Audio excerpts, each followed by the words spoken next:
Assalamualaikum. Kula niki cerita ibadah sing ringan-ringan mawon, tapi dadekno mlebu swarga. Terus kula badhe cerita siji madzhab Hasan Syadzili. Terus Hasan Syadzili niku tarekah sing dianut Gus Wafi. Kula nggih beberapa kali dapat ijazah saking Mbah Mun, saking bapak kula. Di antaranipun nggih pesen teng Gus Wafi, sebagian lewat kula ziarah teng Baruzak nggih. Baruzak Termas. Abdul Hasan Asyadzili itu nate pas teng dalem ditamoni pemuda. Pemuda niku ngrutu. Di kampung kami banyak maksiat, di kampung kami banyak kesalahan. Niku sepundi? Jawab Abdul Hasan Asyadzili niku ringan. Man ahabba alla yu'sawaha fi ardi alla yu'sawahu fi ardi faqad ahabba alla tadhara maghfiratu wa alla tadhara syafaatuhu sallallahu alaihi wasallam. Dadi wong bayangno donya ora ana salah iku padha karo ora kepengin roh ghafure Allah Subhanahu wa ta'ala. Mulane madzhab Syadzili paling bandel, ngurusi wong bandel paling bandel ya madzhab Syadzili. Nangger kiai Syadzili ya iku ora umate macam-macam. Mulane teng Indonesia niku penak, sing keturunan putih seneng nabi, sing ireng nggih seneng nabi, sing ora keturunan nggih seneng nabi. Mulane setan ku bingung. Nyongkone sing seneng nabi keturunan putih tok, sing seneng keturunan ireng ya seneng nabi, sing ora keturunan ya seneng nabi, sing lakenan ya seneng nabi. Jadi kelompok itu kathah sangat. Ini penting kalau aturakan mergi madhab Syadzili ini ku pancen dados pembanding madhab Sayyid Abdul Al-Haddad. Madhab Abdul Hasan Asyadzili ini yang paling masyhur diriwayataken dening Shahibul Hikam. Mergi Ibnu Athaillah As-Sakandari muridé Abdul Abbas Al-Mursi, Abdul Abbas Al-Mursi muridé Abdul Hasan sinten Asyadzili. Niku madhab ingkang bener-bener jadi pembanding. Mergi teng bab husnudzon niku beliau itu pakar. Orang itu bisa yarjuwa hawal yaumil akhir. Orang itu bener-bener dibikin nyaman mbek Allah mbek Rasul. Misalnya ngeten, sampean sowan Allah iku kudu arep-arep disangoni. Kena arep disangoni berarti nganggep Allah iku medhit. Mulane tomak niku penting. Tapi mbek pangeran aja mbek wong, tapi mbek pangeran mbek. Dados limangka yarjuwa hawal yaumil akhir. Riyen niku zaman kula alit. Niku anggere ana santri lunga iku sanggu sak umbalan. Mergo yakin kiai iku nyangoni. Lho diyakini nyangoni iku keren, berarti diyakini lomo. Lha kok yakin mlebu neraka, berarti nganggep Allah gak Rahman Rahim. Lan yakin mlebu napa? Swarga. Mok modal urun maulid sak dirham ora urun malah entuk. Terus niki rontok-rontok salah tapi semoga-moga itu sepura pangeran. Nggih wau. Nak sampean bener niku sifat ghafuri Allah nganggur, nggih. Kerhane efektif ana sing salah. Mulane wonten cerita wonten tiyang teng multazam donga ya Allah, kula paringi mboten nate salah. Niku jawabe pangeran fa'ena adhu ghufra. Wong ora tau salah sifat ghafur iku nganggur. Niki cerita sing sampean aja niru kula. Niki cerita ilmu. Niku madzhab Abdul Hasan apa? Asyadzili. Benten madhabe Sayyid Abdul Al-Haddad itu jalure khauf.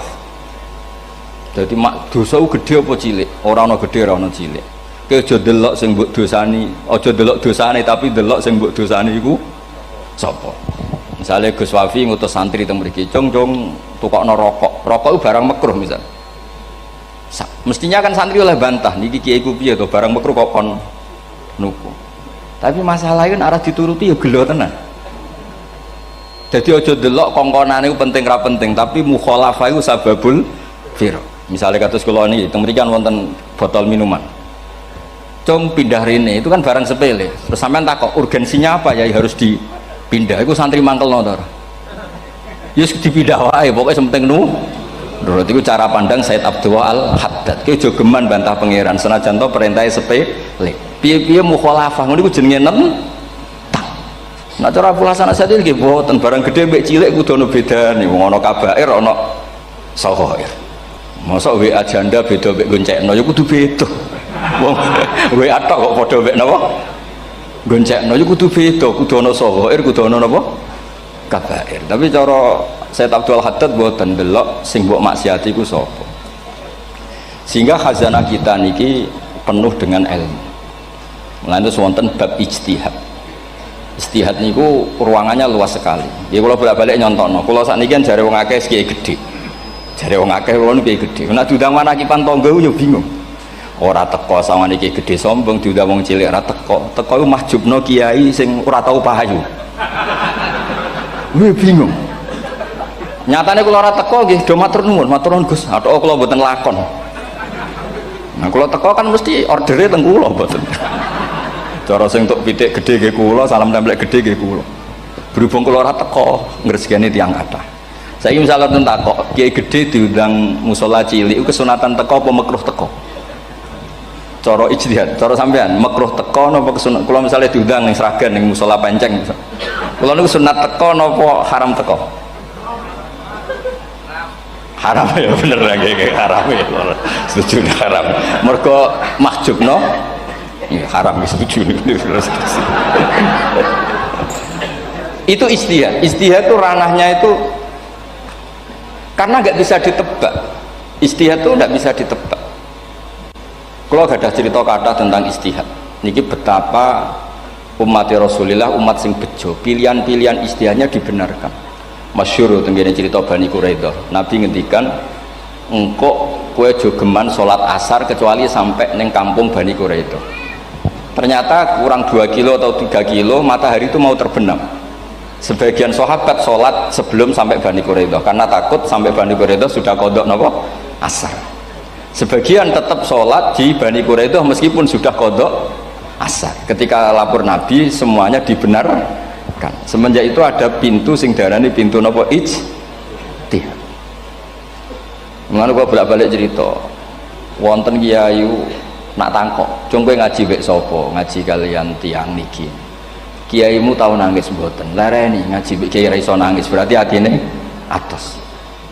Nak Abdul Hasan Asadi itu takok, coba ngaji bek kiai sopo kiai fulan, tahu guyu mboten nate, lereni kiai raiso syukur mbok jani.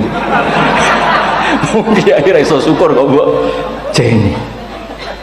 Karena itu masalah ijtihad. Dia masalah apa? Ijtihad. Ijtihad itu polanya enggak jelas. Wonten kiai ora gelem mulang wedok nggih kathah, alasane wedi fitnah. Wong pancen iman pas-pasan mawon nembe wong ayu ya bingung. Tapi nak diwalik, nak kiai ora gelem mulang wong wedok, terus sing mulang wong fasik, aliran sesat iku ya repot. Kowe ngerasa paling gak sesat. Ya sudah seperti itu tuh masalah-masalah apa? Ijtihad. Nah, kalau tak cerita saat ini balik cerita tentang Burda. Burda nu nak ngelem Kanjeng Nabi. Niku pancen dielmoni tenan. Kalau niku Burda berjanji tiba niku setengah hafal pancen riyen mbah kula buyut-buyut kula niku pesene ken hafal tiba, hafal berjanji, hafal Burda. Wis mboten ngengken ngapal loh, tapi karena sering baca akhirnya hafal. Kalau beri beberapa contoh, ngelem itu nak buatan di elmoni itu kualitasnya ada bagus, tapi kalau di elmoni itu kualitasnya bagus. Kalau beri contoh begini, saya itu kalau pidato atau khutbah atau ngaji, apalah terserah istilah jenengan atau ceramah. Kayaknya kalau seneng istilah ngaji, niku mesti ikuti sing gampang mawon. Wa ala alihi wa sahbi ajmain. Ajmain itu kalimatun fariqah benana wa benasiah. Fa innana nukrimu jami'as sahabat. Ajmain itu kalimatun fariqah, kalimat pembeda. Kita ahli sunnah wal jamaah akromu jami'as sahabat. Ada kelompok sing akromu sahabian wa ahanu sahabian akhir. Sehingga ajmain itu harus kita baca. Itu karena itu kalimatun fariqah, kalimat pembeda. Kata-katanya hanya ajmain. Begitu juga berjanji. Berjanji itu nak ngelem Nabi niku wa ba'du fa aqul wa Muhammad bin Abdullah bin Abdul Muttalib wasmuhu Syaibatul Hamdi Khumitat Hisaluhus Saniyah. Karena ketika Rasulullah memaklumatkan jadi Nabi itu problemnya itu nasabnya siapa? Orang-orang yang di Palestina, di Israel, di Yordan, di Syam kalau dulu itu alamatnya Nabi itu harus turunan Ibrahim. Ibrahim sementara orang Syam menurut pengetahuan orang-orang Yahudi Syam. Maka saya berjanji menunjukkan dulu kalau nasabnya Muhammad itu ini. Terus sampai warafuhu ilal khalili Ibrahimah, terus ila dzabih Ismailan isbatu wa muntama. Terus setelah itu terus beliau ngendikan wa adnanu bila raibin inda dzabil ulumin sabiyah ila dzabih Ismailan isbatu wa muntama. Terus ketika berjanji di Karang itu sudah ada faham-faham yang seakan-akan babahnya Nabi itu ada masalah. Terus beliau ngendikan ini Syaibatul Hamdi, Sayyid Abdul Muttalib itu orang yang ketika buka Ka'bah, buka Zam-Zam saurip-uripnya muji pangeran. Terus banyak lagi wasumi'a fi sulbihin Nabi sallallahu alaihi wasallam dzakarallaha ta'ala walab, mbah yang ini bahkan dengar ketika Nabi masih di punggungnya membaca tasbih, terus sampai fa'azim bihi min ikdin ta'allaqat kawakibud duriyah wa kaifala wa sayyidul akramu sallallahu alaihi wasallam wasitatuhumun tak. Nabi itu orang suci, makanya harus lewat rahim yang suci, harus lewat bapak yang suci, mbah yang suci, sampai ila khalilir rahman Ibrahim alaihis salam. Makanya terus dinagumkan nasabun tahsibul ula bikhulau, terus tarokus sifaha falam yusibhum aruhu min adami wa ila abihi wa ummihi, karena kabeh sonal ismihi, semuanya itu untuk menjaga asmane Nabi Muhammad sallallahu alaihi wasallam. Kemudian Burda membentuk itu dalam bentuk nazuman. Misalnya beliau ngendikan Rasulullah itu mutiara, jadi ketika dakwah berpola ya baik, ketika tidak berpola juga baik. Beliau cara muji Nabi, faddurru yazdadu husnan wa huwa muntazimun. Namanya mutiara ketika diuntai pasti sangat indah. Tapi terus-terusannya itu wale sayang kusu qadran ghairu muntazimi. Tapi namanya mutiara, mbok berserakan pun tetap indah. Jadi unik. Jadi ketika beliau muji, Nabi dakwah tertib pernah. Sholat tuh harus begini, harus begini, harus begini. Beliau sholatnya tumakninah tertib. Tapi Nabi pernah sholat gak tertib. Duhur tuh 2 rakaat. Mana anak kiai rodok lalinan itu ya anak sana tuh. Duhur itu 2 rakaat. Tapi barokahnya Nabi duhur 2 rakaat diketahui cara sholat kalau salah itu gimana. Umpama Nabi sholatnya bener terus, itu akan kesulitan kita solusinya ketika ngalamin apa? Kesalahan. Makanya Nabi ngendikan ma kuntu ansa walakin unassali as-sunnah. Itu mestinya ra tau lali, tapi didesain lali biar bisa jadi sunnah. Wonten tiyang salate sawi maca surat Baqarah, wonten tiyang badhe njupuk wedhuse lah cara Indonesia, bareng kesuwen diambeke mufaraqah. Walhasil Mu'ad matur Nabi, ini munafik di tengah-tengah sholat kok mufaraqah. Si penggembala unta ini juga ngeklaim, ya Rasulullah imam kita tidak benar, sholatnya kesuwen. Pikirannya wong ora bela imame, ternyata Nabi gak belok sing ngangon. Afattanun anta ya Mu'ad, wong imam wong seragen surat Baqarah iku. Wis pokoke kulhu wae. Jadi Islam itu segampang itu, semudah itu. Sehingga wonten tiyang nu isane maca kulhu, rakaat ula nggih kulhu, saniyah nggih kulhu, pokoke kulhu sampai sok makmume ku mangkel. Waduh, si imam iki gak keren, mosok main apa? Kulhu. Dilaporno, ya Rasulullah ini imam yang kau tugaskan di kampung kami ini amen maca kulhu mau. Ditimbali be Nabi, kenapa kamu baca kulhu terus? Li'annaha sifatullah, karena itu sifatnya Allah, maka saya senang mengulang-ulang sifatnya. Terus kata Nabi, saya barusan dikasih wahyu Allah bahwa Allah mencintai kamu karena kamu mencintai surat kulhu. Nah ini ijazah yang seragam ini ku apa? Nanti maca timbang maca idza samsu kuwirat bulet nang tengah.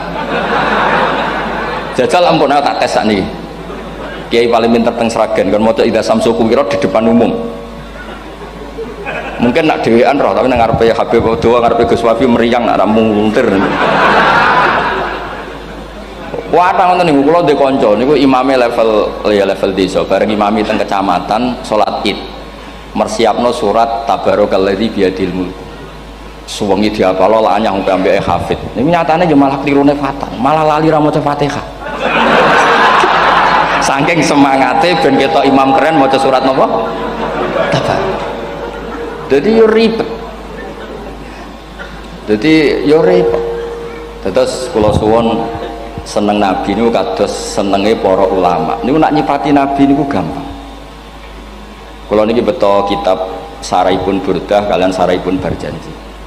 Niku kalau ngelem Nabi niku sederhana sebenarnya. Tapi itu yang mengena. Bisa ulang lagi niku sing mengena. Misalnya dawuh Imam sing aran Risalah Qusyariyah. Tegene Bukhari ini cerita Bukhari. Nanti semua nabi ketika di akhirat tuh nafsi. Jadi roh prahara kiamat itu pun gak dinyali mau muni nafsi. Nabi ini cek kober ngendikan umat. Ketika semua nabi ku pelo wis ra iso muji pangeran.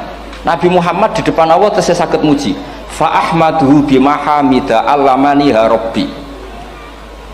Ketika nabi lain sudah tidak punya nyali bilang alhamdulillah, Rasulullah masih punya nyali bilang alhamdulillah. Sehingga fa Muhammadun ahmadu min ghairi. Hampir semua ulama ngendikan ahmadu yang Muhammad itu af'al tafdil. Fa Muhammadun ahmadu min ghairi. Ketika nabi lain sudah tidak bisa atau tidak punya nyali memuji Allah, Nabi Muhammad masih berani memuji Allah ketika mahsyar. Karena logikanya begini, kira-kira pikirannya nabi-nabi ini wis kiamat, berarti amal wis ditutup lah, buku wis tutup. Tapi tak pikirannya Nabi Muhammad boten ngoten. Allah itu tidak diganggu oleh apapun, tidak kena atau tunduk sama konstitusi apapun. Sampean ra iso ketemu Allah, Allah nih pun akhirat, jenengan pun boleh macam-macam nih, pun tutup buku boten saged. Rahmatnya Allah tidak bisa dibatasi oleh akhirat. Saya ulang lagi, rahmatnya Allah tidak bisa dibatasi oleh akhirat. Makanya Nabi tetap berani mengajukan syafaat meskipun sudah finish, sudah akhirat sudah finish. Juga Nabi muji-muji Allah. Akhirnya Allah ngendikan, ya Muhammad irfa' roksak wasal tu'toh wasfa'tu syafa'. Sudah Muhammad, kamu minta apa tak kasih. Saatnya beliau minta hak nopo syafaat, disebut makomam mahmud. Dan ini kula waos kitab kersane orisinil niki betapa sayangi Rasulullah SAW tentang kita. Ketika Nabi lain tidak punya nyali kecuali mikir dirinya sendiri, jadi aku punya ngendikan nafsi-nafsi. Nabi Muhammad masih gak ada nyali ngendikan apa ummati. Itu bukti bahwa Nabi itu nggak pernah nggak mikir umatnya. Wala sawfa yu'tika rabbuka apa fatah. Ini Nabi cek jawab, fawwah la ardo wa wahidun ummati finnar. Kalau engkau memberi saya sampai saya puas, maka saya tidak puas dan satu dari umatku masih menjadi ahli neraka. Ini kalau waos nak sampean orang nangis saya kebablas. Ini cerita betapa Rasulullah SAW niki jarang tiang maos niki kula waos kersane tambah mahabbat ng Rasulullah SAW. Dados niki kula cerita ketika Rasulullah ketemu pangeran teng Sidratil Muntaha niku diredaksekno burdah nggih diredaksekno burdah fakhusta kulla fakharin ghaira mustarakin. Engkau mendapat kehormatan yang tidak tersaingi. Fakhusta kulla fakharin ghaira mustarakin. Jadi engkau mendapat kehormatan yang tidak akan tersaingi. Wajusta kulla maqamin ghaira mustahami. Atau wakhusta kulla maqamin ghaira mustahami. Dan engkau mendapat satu derajat yang enggak mungkin tersaingi. Mustaham itu enggak tersaingi lah. Walhasil ternyata derajat itu apa?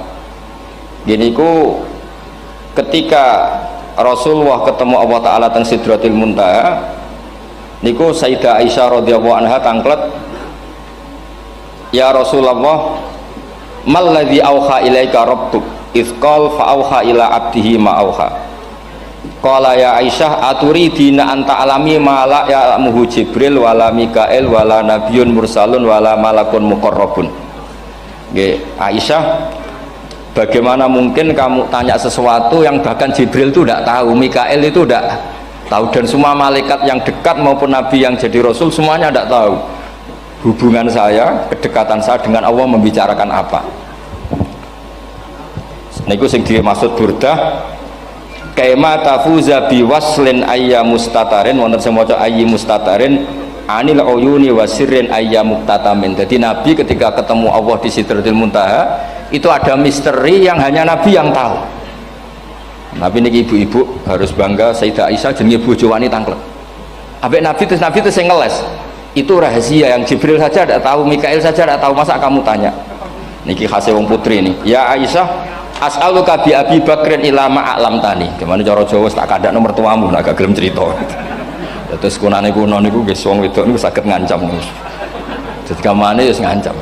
Aku lapor bapakku, aku juga mulai sama nanti bojo kemarin. Ya, rada ribet aja ngadepi wong wedok niku rada ribet. Terus faqala akhirnya Nabi cerita, tapi ya tentu tidak semuanya diceritakan. Inni lama kuntu qaba qausaini qultu Allahumma innaka adzabta al umam ba'duhum bil hijar wa ba'duhum bil masih. Oh ya, ini halaman 63 62 tentang kitab Khasyatul Bajuri alal Burdah. Ya, kitab Khasyatul Bajuri alal Burdah. Ya Allah, engkau menyiksa umat-umat sebelum umat saya, sebagian bil hijar wa ba'dum bil masih wa ba'dum bil khosfi. Fama anta fa'ilun bi ummati. Lalu yang akan kau lakukan untuk umatku itu apa? Reputasi jenengan sama orang-orang yang durhaka itu selalu menyiksa. Ada yang pakai batu, yang dilikuifaksi, ada yang pakai ini. Mosok umatnya kekasih jenengan podo ngoten. Berarti Nabi ku mau nego lah, nego supaya gak sama. faqala unzilu alaihimur rahmah min ananis sama wa ubaddilu sayiatihim hasanat. Ndak, saya ndak seperti itu dengan umatmu. Waman sa'alani a'taituhu waman tawakkala saterusé. Terus wa fid dunya asturu alal usad wa fil akhirah usyaffi'u kafihim. Orang-orang yang masih maksiat di dunia tak kasih hak tobat, dan nanti di akhirat tak kasih hak syafaat. Engkau tak kasih hak syafaat. Mulane ini penting dingertosi, bilih ukuran nabi baik itu gampang nak sampean ngaji ngangge ilmu. Syafaati li ahlil kabair min ummati, sok syafaatku kanggo ngomong sing salah akeh. Wong nabi ku ora melok dosa kok mikir nyafaati, nak rapi-apike wong ora mungkin. Wong sing dosa iku sampean, sing salah sampean, sing mikir solusine Kanjeng. Nah, lho wong kok apikane ngono iku gak mungkin ta wong piye. Wong sing salah iku sampean, sing diutang yang sampean, sing kasus sampean, sing mikir Kanjeng. Nah, itu cara ulama ngelem Kanjeng Nabi. Mulane khodam tuhu bimadihin astaqilu bihi dzunuba umrim madha fi syi'ri wal khodami. Dadi aku ngelem Nabi iku sebagai bentuk ngelem sing dadekno dosaku ben disepuro pangeran. Misalnya kita suka Alphard, muji Alphard, suka Innova, muji Innova, suka kebun, muji kebun. Sing ribet tuh nak suka hewan, seneng kucing nggak ngelem kucingnya. Lu bareng ngelem Kanjeng Nabi kok ora iso. Mulane jare Burdah, aku iku ngelem apa tau iso, mosok aku ora tau ngelem Kanjeng Nabi. Makanya terus beliau hidupnya, kemampuan syairnya didedikasikan hanya ngelem Kanjeng Nabi Muhammad sallallahu alaihi wasallam. Makanya terus ngendikan wa muli kholasi khaira multazim. Saya dedikasikan kecerdasan saya untuk ngelem Kanjeng dan Nabi, dan itu solusi terbaik. Lalu nak ngelem Kanjeng Nabi kadang kebablasan, sampai dikritik banyak ulama karena kebablasan. Gini masyhur beliau ngendikan wala yadi ka rasulullah jahu kabi idzal karimu tajalla bismi muntaqimi. Wonten naskah sing tahalla duka wau teng mriki diwaos napa tahalla napa tajalla Gusti. Tahalla ya. Wonten naskah tahalla wonten tajalla artosipun ngeten. Ya Allah, nabimu ini engkau gelari nabi yang ar-raufur rahim, sebagaimana yang sering disebut Habib Ali Al-Habsyi. Jika nabimu itu ar-raufur rahim, maka ketika engkau mau menyiksa saya dengan atas nama engkau al-muntaqim, zat yang tukang nyiksa, yang menyiksa, maka gelar engkau kepada nabi yang ar-raufur rahim itu kamu kemanakan? Jenengan kudu konsisten, terus kadung ngarani nabi jenengan raufur rahim. Maka sifat jenengan yang muntaqim jangan pakai dulu, karena saya ini umatnya nabi yang kamu beri gelar raufur rahim. Paham tuh jenengan? Maksudnya ya aja sida nyiksa wong kadung mbok arani raufur rahim. Dadi wala yadi ka rasulullah jahu kabi idzal karimu tajalla tatahalla bismimun takim. Terus sekarang Burda jenenge Muhammad. Allah kadung janji wong sing jenenge Muhammad ora bakal disiksa. Sebetulnya maknanya ya Muhammad Sayyidul Anbiya nih. Tapi ketika ono panggilan Muhammad ke depan, Muhammad gak boleh disiksa. Jeneng kula nggih Muhammad. Terus Burdanu saking yakinnya ngendikan fa innali zimmatan minhu bi tasmiyati Muhammadan wa huwa afal khalqi bi zimam. Gusti jenengan kudu eling nami kula niku Muhammad. Wong sing jenenge Muhammad ora oleh disiksa. Padahal maksudnya ora oleh disiksa kan kanjeng Nabi Muhammad, tapi piyambake namine Muhammad. Terus ngendikan malih in ati dzamban fama ahdi bimun taqidi minan nabi wala habli bimun sorim. Gusti kula pun iman mbek jenengan. Iman itu nilainya tertinggi. Jenenge iman nilai tertinggi, maka iman nggak bisa dibatalkan hanya karena saya salah. Jadi pangeran kok diruwayu, dipeksa, kudu ngakoni nek dene umat Rasulullah sallallahu alaihi wasallam, dan in ati lamun nekani ingsun dampan ing dosa. Fama ahdi bimuntaqidin, maka perjanjian saya dengan engkau tidak boleh dibatalkan. Itu termasuk hebatnya umat Rasulullah sallallahu alaihi wasallam. Apapun salahnya niku tetap diakoni umat Rasulullah sallallahu alaihi wasallam. Mergo termasuk kelebihan Nabi nu gak ada hak napa syafaat. Nggih eling-eling termasuk kelebihan Nabi nu gak ada hak napa syafaat. Meskipun kita tetap khawatir jenenge dosa ge istighfar, tapi aja dadi putus asa mergo napa in anti dzamban fama ahdi bimuntaqidi minan nabiyyi wala habli bimun sorim. Terus niku cerita-cerita madhe ulama teng Rasulullah sallallahu alaihi wasallam. Mereka milih kata-kata sing wong apik eling terus. nggih eling terus wau kados wau fadurru yasdatu husnan wa huwa muntazimu wa laysa yanqusu qadran ghairu mun. Jadi dulu tuh pernah ada faham-faham sing cara zahiri hadis iku abai nabi itu seperti ini cara zahiri hadis. Tapi ahli sunnah wal jamaah terus di pendapat bapak nabi ku min ahlil jannah. Mergo apa? Wa kaifala wa sayyidul akramu sallallahu alaihi wasallam wasitatul muntaqah. Nabi itu orang suci, pasti lewat rahim-rahim yang suci. Minal aslabi thahira ilal arhamiz zakiyatil fakhir. Itu logika yang dibangun. Sehingga terus mantep baru kayak wau mau sedibak mau berjanji kiyakinan wong Islam an-nabi min abihi wa ila jaddi sampai Adam niku kabeh tarokus sifaha falam yusibhum aruhu min adami wa ila abihi wa ummi. Begitu juga masalah iman. Soal misalnya ada pertanyaan ilmiah, lalu Ibrahim gimana? Karena nanya Azar itu kafir. Zaman ada Nur Rasulullah Shallallahu Alaihi Wasallam, Azar belum kafir. Setelah intikal ke Ibrahim baru Azar kafir. Atau ada yang menjawab istilah abun di situ itu majaz. Sebetulnya Azar bukan bapak kandung tapi apa? Paman. Selalu ada jawaban ilmiah dari ulama-ulama ahli sunnah wal jamaah. Tapi kalau pesen teng jenengan sementing niku mau berjanji napa bodan ada 1-2 bait yang jenengan tahu maknanya sehingga nanti kualitas mahabbah kita, kualitas kecintaan kita pada Rasulullah Shallallahu Alaihi Wasallam niku tambah. Misalnya ngeten, kula kan nekuni tafsir ya. Ada ayat rubama yawaddul ladzina kafaru law kanu muslimin. Niku hampir semua mufassir konsensus sepakat jeng ben nek wong Islam mlebu neraka. Niku sampean kudu donga, nek mlebu neraka muga-muga jejer wong kafir sing kecangkeman. Niku dinyek. Jarene iman nekani mau oleh jutene neraka padha wae aku. Apa meneh misalnya sampean hafal Quran jejer wong sing hafal jare kapit kok ora mlebu napa neraka. Kudu ana sing ngenyek. Mergo Allah nu tersinggung sakwise ana wong sing napa ngenyek. Akhirnya Allah tersinggung. Niku sing diceritakno tiba. Wa izzati wa jalali la ja'altu man akhlasa li bisyahadati kaman kadzdzaba bi adkhiluhumul jannata bi rahmati. Ora iso wong dekne tauhid apapun salahe ndekne ndek tauhid ora ngarah dadi ahli neraka selawase kaya wong kafir. La ja'altu ora bakal gawe sapa ingsun man akhlasa li bisyahadah orang yang tauhidnya benar kaman kadzdzaba bi sebagaimana orang yang tidak bertauhid sama saya adkhiluhumul jannata bi rahmati. Padahal Allah dilapuri malaikatnya kira diprovokatif.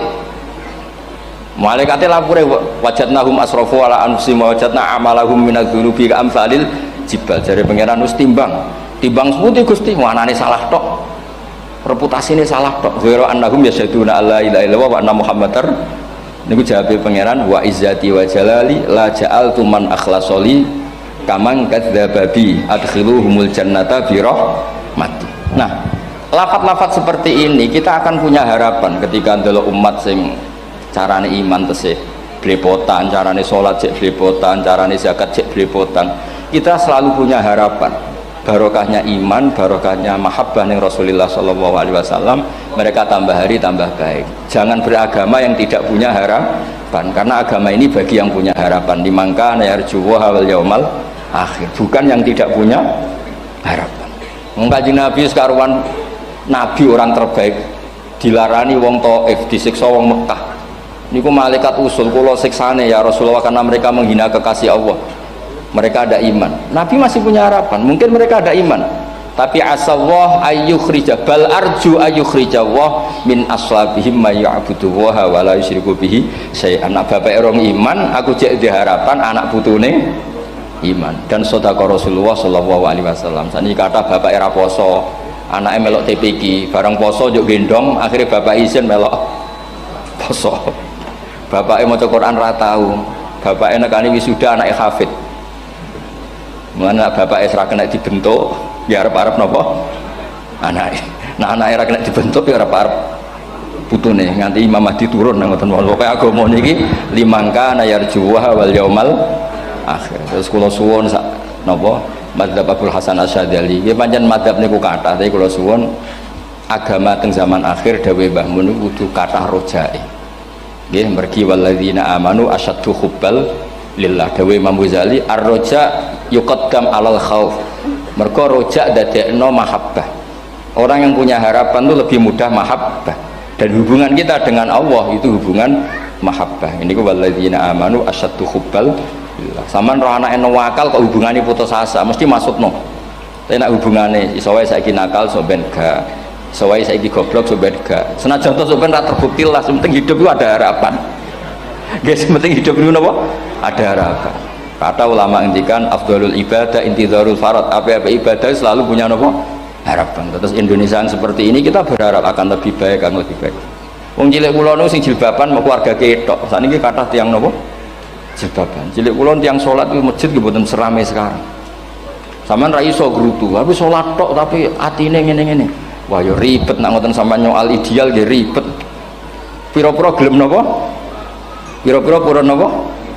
Salat purun teng masjid. Sampeyan ndak usah memaksa ideal, wong kita ndak pernah napa? Ideal.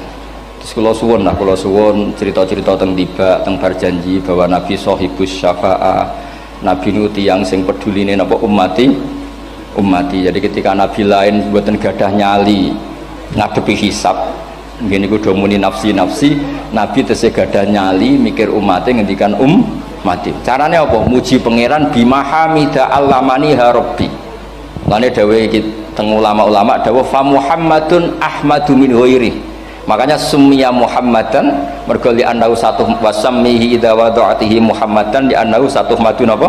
Ubah wa summiya Ahmad li annahu ahmadu min ghairi. Ini hampir semua ulama ngendikan ketika teng mahsyar semuanya Nabi gak punya nyali untuk matur minta sama Allah. Mergo wis kiamat berarti wis nis Nabi tesih gak ada pikiran Allah itu tidak terhalangi oleh kiamat, Allah tidak terhalangi oleh akhirat, Allah tidak bisa dihalangi apapun, sehingga Nabi tetap wani jaluk pangeran. Berarti mujine Nabi itu lebih top karena tahu Allah itu tidak terbatasi. Nah karena Allah tidak terbatasi, podo-podo Allah wapian, wis tak jaluk kanggo umatku sing mati alat tauhid. Berhubung Nabi ngoten terus Allah ngendikan ya Muhammad irfa ra'sak napa wasal tu'tah wasfa tusaffa. Muhammad kepala kamu angkat, kamu minta apa saya turutin. Terus Nabi minta hak napa syafaat. Seseorang bertobat. Dulu umatnya Nabi Musa ada yang menyembah anak sapi ijel, itu harus tobat. Itu tobatnya ekstrim betul. Kalau tobat sekarang kan cukup istighfar sama istighosah. Kalau dulu enggak, liyak tulal bari umingkum al mujrima, yang terbebas dari dosa menyembah anak sapi, membunuh yang terlibat atau pernah menyembah anak sapi. Makanya ayatnya apa? Fatubu ila bari'ikum faqtulu anfusakum. Ya, jadi orang-orang yang pernah menyembah anak sapi itu tobatnya apa? Faqtulu anfusakum. Sebab itu semua ulama berkewajiban menerangkan nasa mansur. Sampai Sayyidina Ali suatu saat ada mubalek atau ustadz itu ngajar di masjid, ditanya, kamu tahu nasa mansur enggak? Enggak tahu. Terus kata Sayyidina Ali, berhenti jadi mubalek, lisensinya dicopot. Dicopot, kemudian halakta wa ahlakta, kamu rusak juga merusak. Kenapa demikian? Logikanya begini, semua nabi itu kan panutan. Saya ulang lagi ya, semua nabi itu panutan. Tapi kalau kamu tidak tahu nasaman, so jangan-jangan kamu ikut nabi sebelum kamu, yang nasahnya itu syariatnya sudah apa? Mansukhoh, sudah di nasah. Itu kayak kasus Sunda Wiwitan itu. Itu gak mau punya Nabi Muhammad karena kurang keren, kurang sepuh. Nabinya langsung Nabi Adam. Resikonya adalah beberapa aliran sesat itu, aliran yang kurang benar itu, zaman Nabi Adam kawinan otomatis sama saudaranya. Lalu masa sekarang kita membolehkan kawin sama apa? Kalau sama Nabi Adam mau tidak mau, karena yang cowoknya ya bin Adam, putrinya binti Adam.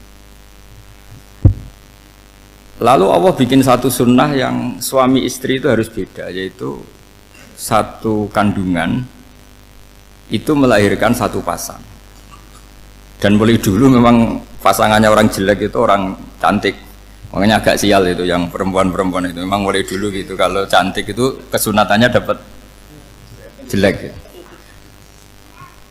Nanti sama-sama masuk surga karena yang cowoknya ibadahnya syukur, yang ceweknya sabar ya, itu nanti sama-sama. Nah kebetulan si Qabil itu ganteng sekali. Qabil berpasangan dengan Labuda itu jelek gembrot, pokoknya tidak cantik. Enggak lah, kebalik. Qabil itu berpasangan sama Iklimah. Jadi Qabil ganteng, punya adik kandung namanya Iklimah, itu cantik sekali. Yang Habil itu rapati apa? Berarti yang Habil apa? Ya dapati ganteng, berbarengan dengan Labuda juga dapati cantik. Nah karena tadi ya berarti Qabil bareng siapa? Iklimah, Habil, Labuda. Maka untuk kawin ini nggak boleh satu kandungan. Jadi dulu karena nggak ada perbedaan ibu bapak, mau tidak mau beda, yang penting beda. Yaitu akhirnya apa? Qabil dapat Labuda, yang Habil dapat Iklimah karena beda kandungan. Itu sudah cukup. Nah, akhirnya kan nggak terima si Qabil. Masa orang ganteng dapat orang jelek. Jadi mulai dulu itu maunya orang ganteng ya dapat orang cantik, nggak terima. Tapi Allah ngatur seperti itu. Akhirnya terjadi percekcokan. Nah, dulu itu semuanya itu religius, sehingga ukuran percekcokannya masih religi, yaitu ya gini saja, kita ngadakan kurban, yang diterima itu ya menang. Ya ternyata dalam kompetisi itu yang menang siapa? Habil.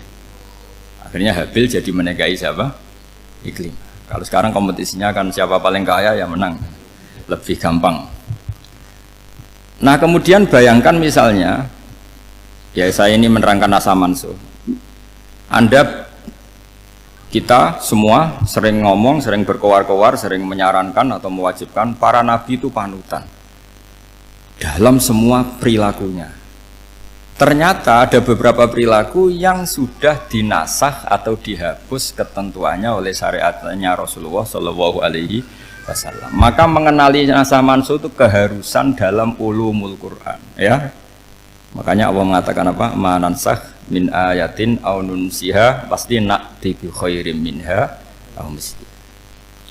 Jadi saya nerangkan nasakh mansuh itu dua sesi. Satu sesi antar nabi, dua di internal syariatnya apa? Nabi. Sekali saja hari ini tok, sudah setelah itu anggap pinter sudah. Kalau sudah jangan tanya lagi. Nah, ada beberapa lagi syariat yang masalah metode. Dulu Nabi Nuh itu dibolehkan oleh Allah saking mangkelnya sama orang kafir.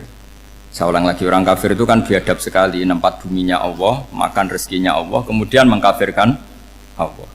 Pikirannya Nabi Nuh, orang biadab gini nggak layak hidup, itu pikirannya Nabi Nuh. Kalau dia pakai militer, tidak punya militer, ya pakai langit akhirnya.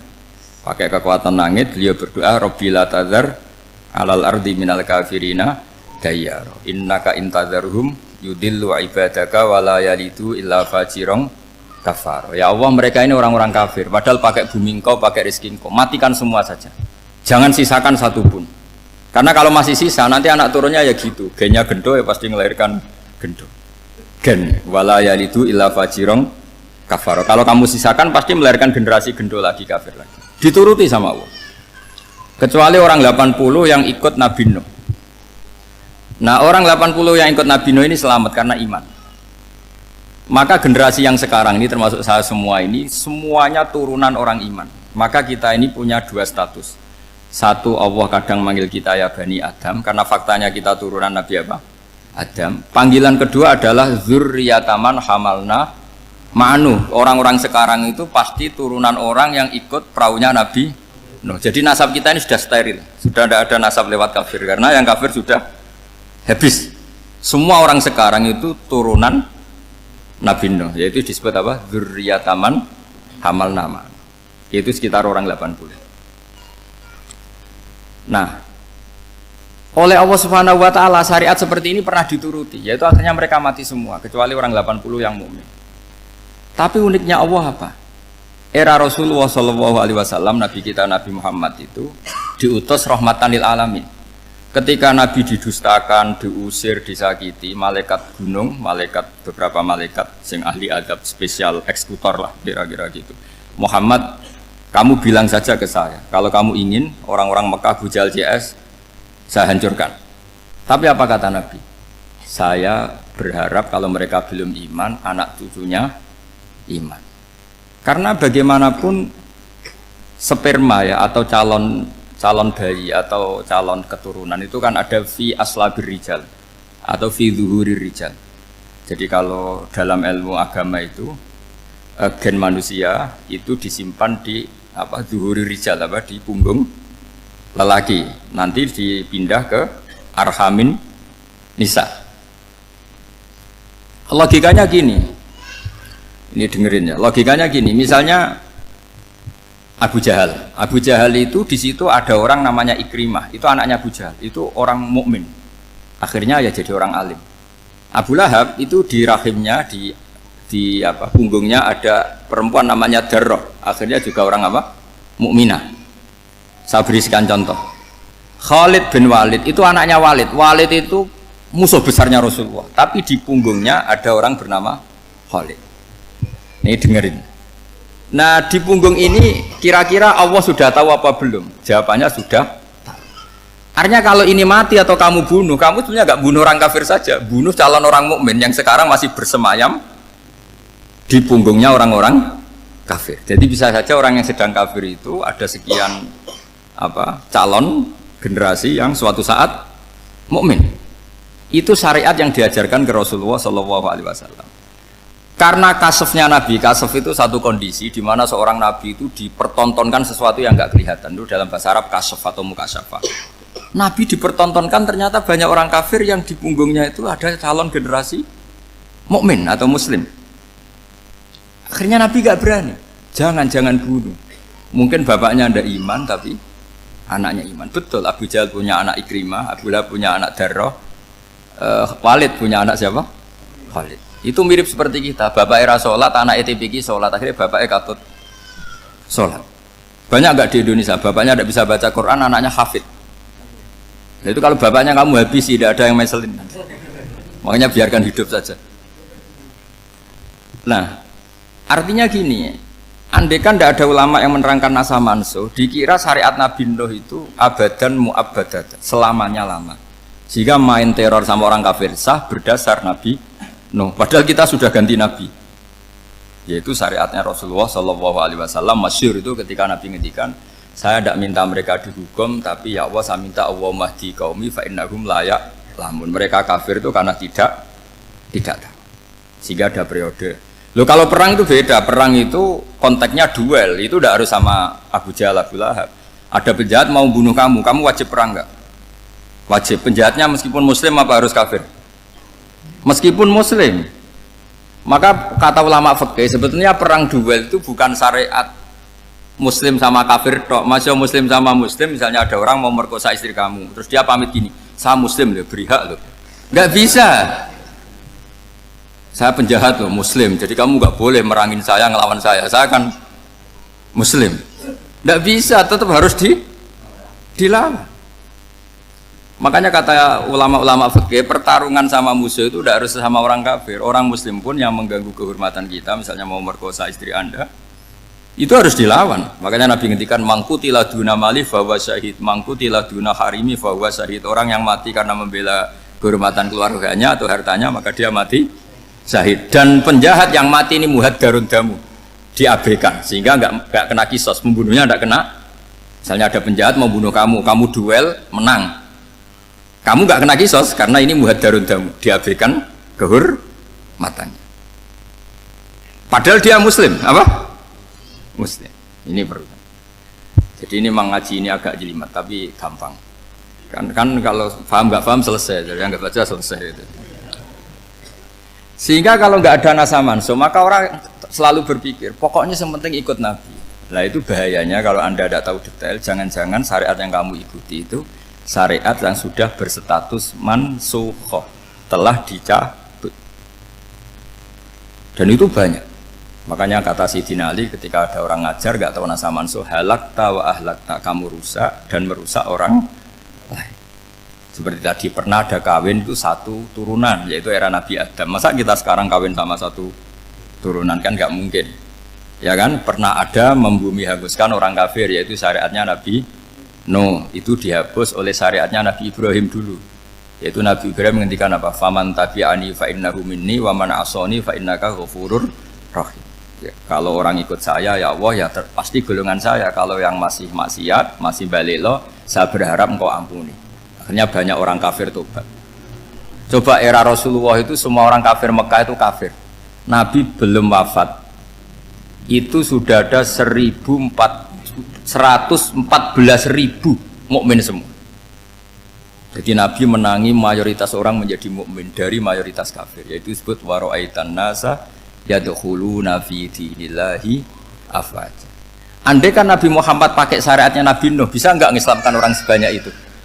Nggak bisa kan? Maka ini penting mengenali nasah mansukh. Jadi periode cara wong Jawa maksud no tuntas, Robila Tadar itu pasot tuntas itu menghabisi itu habis di periode Nabi siapa? No, syariat itu sudah enggak dipakai lagi. Yang dipakai apa? Faman tabi'ani fa innahu minni wa man asani fa innaka ghafurur rahim. Lah Nabi Muhammad ini nabi yang kena khitab anit tabi' millata Ibrahim hanifah. Jadi masternya Nabi Muhammad itu mentornya Nabi Ibrahim. Sehingga syariatnya ya faman tabi'ani fa innahu minni wa man asani fa innaka ghafurur rahim. Tidak syariat Rabbila tadzar alal ardi minal kafirina daya. Jelas ya, jadi mengenali nasa mansukh itu penting sekali, karena kalau tidak Anda halakta wa ahlakta, kamu merusak diri kamu sendiri juga merusak orang lain, karena menfatwakan hukum yang sebetulnya sudah berstatus mansukh hanya berdasar itu kan syariatnya nabi-nabi dulu. Syariat yang apa?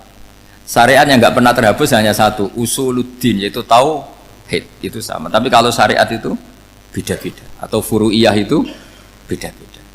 Itu tadi saya beri contoh, era Nabi dulu kalau ada pakaian najis dipotong, dibuang. Era Nabi Muhammad dicuci. Orang kafir dihabisi oleh langit. Era Nabi Muhammad nggak boleh, bahkan didoakan Allahumma hdi qaumi fa innahum la ya'lam. Di Qur'annya apa? Wa in ahadum minal musyrikin astajaraka fa'jirhu hatta yasma'a kalamullah tsumma ablihu ma'mana. Jadi kalau ada orang kafir nggak boleh main dihabisin mereka, beri peluang untuk mengkaji kitabullah hatta yasma'a kalamullah. Kalau mereka sudah berpeluang ngaji, harus tsumma ablihu ma'mana, harus dijamin keamanan. Ya, karena apa? Dzalika bi annahum qaumul la ya'lamun. Bagaimanapun mereka memang karena tidak tahu. Nah, kenapa tidak tahu? Enggak. Karena tadi mereka tertutup oleh kultur yang beratus-ratus tahun. Mbah-mbahnya mereka menyembah batu, menyembah berhala. Ya taunya itu ya Tuhan. Bagaimana Anda bisa menjelaskan sesuatu yang sudah beratus-ratus tahun, kan tidak gampang. Maka ada periode dimaklumi, apa? Kalau era sampean kan, mosok waktu disembah saking gobloknya orang, kamu lahir kan sudah nyembah Allah, tidak nyembah batu. Bayangkan kalau kamu jadi mereka. Wong perut kamu saja disuruh makan pizza sakit kok, karena saking lamanya makan sambal kan gitu. Kamu bilang perempuan Indonesia saja cantik kok, saking lamanya jadi orang Indonesia. Padahal orang Indonesia tanyakan orang Eropa, cantiknya di mana? Kamu lahir di Afrika, bilang orang Afrika itu cantik, tanyakan orang Eropa, cantiknya di mana? Hitam gitu kok. Jadi orang itu pasti terkooptasi oleh sekelilingnya. Orang Afrika akan bilang wanita Afrika itu cantik. Coba tanyakan orang Eropa, cantik apa enggak? Blas. Orang Eropa yang kulitnya gitu kata orang Eropa indah, kata sampean. Koyok anaknya kebo katanya kuda jadi. Jadi orang itu akan terkooptasi oleh sekelilingnya. Bayangkan kalau semua orang nyembah berhala, terus kamu tidak, alasan kamu apa? Kan menentang mayoritas. Dan itu berat. Maka dimaklumi oleh Allah. Dzalika bi annahum qaumul la ya'lamun. Fi manah panyeruar. Nah, pemakluman ini yang mulai sekarang terkikis. Orang main pukul saja nggak mau ngaji. Nggak mau ngaji Quran secara kafah. Jadi fatwanya Islam kafah, tapi ngajinya Quran tidak kafah. Ngambil 1-2 potongan ayat dipakai dalil. Jadi Islamnya inginnya kafah tapi ngajinya Quran enggak. Kalau kafah ya hafal 30 juz itu. Kalau mau ya, kalau mau kafah ya hafal berapa? 30. Makanya saya sering bilang, saya sering dinasihati orang karena belum tahu saya ini hafal Quran. Bapak harusnya Islam tuh kafah. Kata saya ya dimulai dari konsep Islam tuh kafah dulu, apa ya hafal Quran secara kafah. Jadi ini penting saya utarakan. Bahaya sekali orang mengenali Islam tanpa mengenali nasah mansukh. Karena beberapa syariat Nabi sebelum kita itu berstatus mansukh. Terus contoh berikutnya, ini nasah mansukh antar Nabi apa khusus internal Nabi? Antar Nabi aja nggak selesai nih, sampai subuh aja nggak selesai. Contoh yang paling keren, mungkin cowok semua senang. Nabi Dawud dulu istrinya berapa? 99. Nah itu kalau masih halal itu kan berarti jenengan tuh punya istri berapa? Wah kan ngeri betul. Punya satu aja repotnya gitu, apalagi berapa? Menjawab 99. Terus kamu bilang gini, ini kan syariatnya Nabi Dawud, Nabi kan bisa diikuti. Pernah ada periode di mana seperti itu boleh. Jadi makanya mau tidak mau mengenali nasah mansuh itu harus. Kalau ndak ya kamu masih berkeyakinan boleh beristri berapa? Nah ini penting saya utarakan. Makanya Sayyidina Ali itu kalau ngetes calon mubalek, kira-kira kalau Kemenak dulu inginnya apa? Sertifikasi apa? Mubalek. Itu tanyanya gitu. Ta'rifun an-nassa wal mansuh, kamu apa tahu nasa mansuh? La. Jawabnya Sayyidina Ali, halak tahu ahlak tahu, kamu orang yang rusak. Karena tadi takutnya ada syariat yang sudah mansukhoh dipakai. Itu tadi misalnya kita ini tidak umatnya Nabi Nuh, tapi pakai syariat Robbila tadar alal ardi minal kafirina. Terus ketiga begini, misteri manusia itu. Dan ini kita tidak pernah tahu sampai kiamat, tapi ini ilmu harus kita diskusikan. Misalnya saya ini namanya Bahauddin. Saya sekarang hidup sampai 2019 sekarang. Kan hanya Allah yang tahu berapa turunan saya sampai kiamat dan statusnya kayak apa. Donald Trump juga gitu. Donald Trump itu sekarang kafir, tapi kita tidak pernah tahu nanti turunan keberapa ada yang Muslim. Lah turunan yang calon Muslim ini diletakkan di mana kita tidak tahu. Yang jelas kalau kamu bunuh itu katut itu. Artinya gini, logika membiarkan orang kafir itu ya ada logikanya. Gitu. Nah, logika membunuh karena mereka mau membunuh kita ya ada logika fikihnya karena kalau kita ada membunuh dibunuh. Makanya semuanya hukum ini terus bergantung al-hukmu yaduru ma'ilatihi wujudan wadan.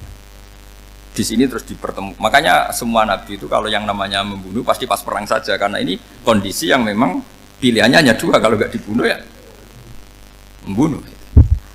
Ada duel lah itu. Maka ini butuh kajian fikih dan orang nggak boleh subjektif dalam hal ini. Saya ulang lagi, tidak boleh subjektif karena tadi orang yang kamu katakan sekarang misalnya Zaid, kamu itu bodoh sekali. Kenapa bodoh? Nggak hafal Quran, nggak pernah kuliah, nggak pernah ngaji. Ternyata Zaid ini bersemayam calon anak yang alim alama hafal Quran, namanya Umar, tapi masih jadi sperma. Suatu saat Zaid itu punya anak alim alama, kan banyak orang tidak bisa baca Quran punya anak hafid, banyak nggak di Indonesia? Banyak nggak petani yang punya anak dekan? Petani punya anak dekan, yang dekan punya anak naik kelas saja susahnya bukan main. Banyak kan? Nah ketika dibalik nanti ada dekan punya anak goblok, yang petani punya anak dekan, pinter mana? Kita tidak pernah tahu, makanya ini kan ya sudah kalau nggak pernah tahu ya bilang saja wallahu alam kan selesai, daripada keminter keliru kan ada wallahu alam. Makanya cerita favorit guru saya Kiai Haji Maimun Zubair itu punya apa namanya Kiai Zubair, itu cerita favoritnya itu ada santri namanya Soleh. Soleh itu alim alama. Orang Madura itu cara berpikir kan kalau kiai saja alim seperti itu apalagi bapaknya. Pas bapaknya main ke pondok, santrinya ada ribuan, bapaknya main ke pondok itu sholat itu ya gak bener, gak sesuai sunnah Rasul lah kira-kira gitu. Sudah sholat itu gak bener, apa-apa gak bener. Masih ditakwil sama santri Madura karena orang Madura itu kultus. Mungkin khilaf itu satu khusus, pokoknya perlakuan khusus. Suatu saat saking bodohnya orang itu kenceng tuh pikir musola. Wah ini gak bisa ditakwil lagi, akhirnya gak bisa ditakwil tuh gak. Wah ini sudah gak bener ini, gak bener. Singkat cerita santri tadi gak kuat matur ke kiainya, Pak Yai, jenengan sealim itu kok bapaknya segoblok itu. Kenapa? Ya, dia kencing pikir musola. Oh bapak saya itu pinter sekali. Kok bisa? Karena beliau yang memutuskan saya mondok sampai saya jadi alim alama seperti ini. Yang bodoh itu mbah saya. Yang bodoh itu mbah saya kan?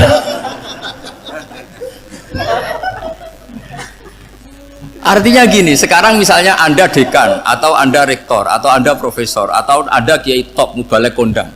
Anda mubalek kondang terus punya anak, gobloknya bukan main. Atau apalagi anaknya ketangkep KPK. Yang satu anaknya orang bodoh jadi dekan. Kalau kompetisi ini pinter mana coba? Ada ahli metodologi, tapi anaknya itu terlibat narkoba. Yang ini petani utun, anaknya dekan. Kira-kira kalau dikompetisikan pinter mana? Anaknya pinter petani tadi gitu. Yang ketika petani kamu vonis bodoh gitu. Tapi siapa tahu kalau ini menyimpan calon, paham ya? Kita tidak pernah tahu. Makanya Quran selalu ngajari dalam ilmu sosial itu wa in adri la'allahu fitnatul lakum wa mata'un ila. Di dalam ilmu sosial itu kita harus jawab tidak tahu. Karena mubah. Makanya saya tadi pagi ngaji di direktorat, saya bilang, saya pernah diprotes orang, Gus kamu udah jelas 01 apa 02. Ya saya jawab gitu. Manusia itu makhluk yang paling nggak jelas gitu. Sekarang soleh, suatu saat bisa saja nggak soleh. Yang sedang nggak soleh, suatu saat soleh. Sesuatu yang mungkin rubah kok kamu fanatik itu gimana? Nalarnya itu gimana? Coba kita tahu dulu, Wahsy itu pembunuh Hamzah, akhirnya mati mukmin ya enggak? Padahal orang yang sangat dibenci Rasulullah karena membunuh Sayyid siapa? Hamzah. Sa'labah yang tukang itikaf di masjid, akhirnya su'ul Fatimah. Kita tidak pernah tahu. Nah kalau nggak pernah tahu ya tidak usah terlalu fanatik, biasa saja. Kayak jenengan seneng saya itu ya saya tidak tahu sampai kapan ya tidak tahu. Saya seneng sampai kapan ya tidak tahu. Kayak suami istri itu. Pas nikah harmonis bulan madu sampai kapan bertanya. Yang jelas paling awet itu pasangan jelek itu pasti nggak awet. Makanya jadi guyonan tuh. Pasangan tuh jangan baik-baik gak awet, kalau jelek itu awet. Ternyata maksudnya cantik sama ganteng itu suatu saat pasti jadi jelek. Yang jelek sama jelek pasti jelek terus. Makanya jadi guyonan. Kalau pasangan jelek itu awet katanya. Tapi kalau pasangan baik, ternyata baik wajahnya itu pasti gak awet. Suatu saat pasti jelek. Tapi yang jelek awet. Karena mulai dulu ya jelek sampai itu. Awet jeleknya maksudnya bukan. Ya jelas ya. Jadi saya mohon sekali ini ilmu. Sampai ndak urusan ini bukan urusan cocok ndak cocok, tapi ilmu. Ilmu harus kita dengar bahwa syariatnya para nabi itu yang sifatnya furu'iyah, tidak usuliyah, tidak tauhid itu potensi rubah. Sehingga mengkaji nasab manusia itu satu keharusan seorang ulama. Makanya setiap ada syariat nabi hal hadis syariah mu'abbadah amla, mansukhoh amla. Karena potensi itu tinggi. Kita tahu dulu semua nabi sholat menghadap apa? Baitul Maqdis. Era Rasulullah dipindah ke Ka'bah. Tapi kalau kamu katakan total Baitul Maqdis ya tidak juga. Nabi Ibrahim mulai dulu madhabnya ke Ka'bah. Tapi kalau Nabi Musa ke Baitul Maqdis. Terus kamu bilang ini 01, 02 ya memang syariat jadi sesuatu yang furu'iyah. Nah, kenapa ini furu'iyah? Jawabannya sederhana. Ketika seseorang menghadap Ka'bah itu menghadap batu apa menghadap Allah? Allah. Ketika menghadap Baitul Maqdis hakikatnya menghadap Allah apa menghadap Baitul Maqdis? Allah. Maka menghadap Ka'bah itu sebenarnya masalah furu'iyah. Yang masalah usuliyah adalah inni wajjahtu wajhiya lilladzi fataras samawati wal ardh. Yang permanen adalah menghadap Allah Subhanahu wa taala. Cuma secara prosedur syariatnya secara zahir menghadap Ka'bah. Maka potensi rubah karena ternyata itu furu'iyah, untuk kiblatnya itu furu'iyah. Yang permanen adalah menghadap ke Allah Subhanahu wa taala. Ini pentingnya. Jadi terus sekarang masih antar nabi apa di internal nabi? Ini sudah mau selesai waktunya, sudah habis ini. Internal. Ini sudah selesai, ini sudah pas ini. Mohon Pak Andi. Wah.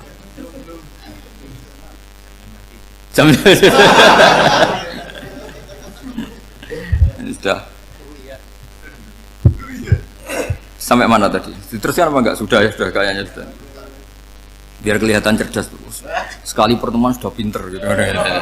Berapa? Setengah jam sudah pinter gitu. Yang internal nabi apa antar nabi? Internal ya, sudah sekarang ke internal. Kalau internal lebih banyak lagi contohnya. Yang masyhur tentu masalah Baitul Maqdis. Dulu Rasulullah pernah sholat menghadap Baitul Maqdis 16 bulan. Berapa?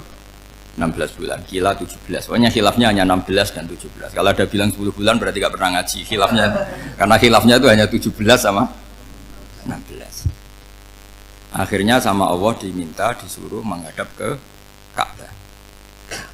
Saya ulang lagi, itu tetap masalah antar nabi sebetulnya. Begini, makom itu kalau dalam bahasa Arab bukan kuburan. Kalau di Indonesia kan makomnya Sunan Bonang itu kan kuburan. Kalau makom dalam bahasa Arab itu sesuatu yang pernah dipakai singgah, itu namanya apa?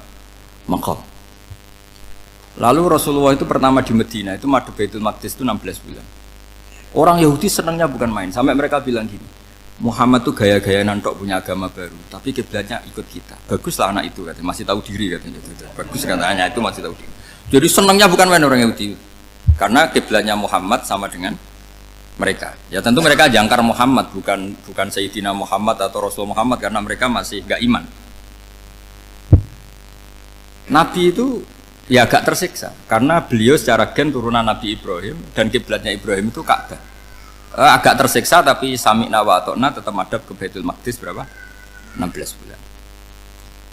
Suatu saat Nabi Muhammad itu disuruh madhab Ka'bah. Ini dengerin. Akhirnya madhab ke Ka'bah. Apa yang terjadi? Orang Yahudi komentar gini, Muhammad itu gimana? Dia di perantauan rindu sama keluarganya, terus rindunya itu diaplikasikan jadi perilaku agama. Jadi dia madhab Ka'bah dianggap kangen. Kayak saya kan orang Rembang. Rembang itu apanya Jogja? Timurnya apa? Nggak, Jakarta itu mana Jakarta itu? Barat sana ya. Ibaratnya saya orang Jakarta, terus merantau di Jogja. Dulu kiblatnya itu menghadap ke timur, terus ketika madhab ke barat kata sampean, wah itu padune kangen apa? Keluarga. Juga kurang ajar orang Yahudi.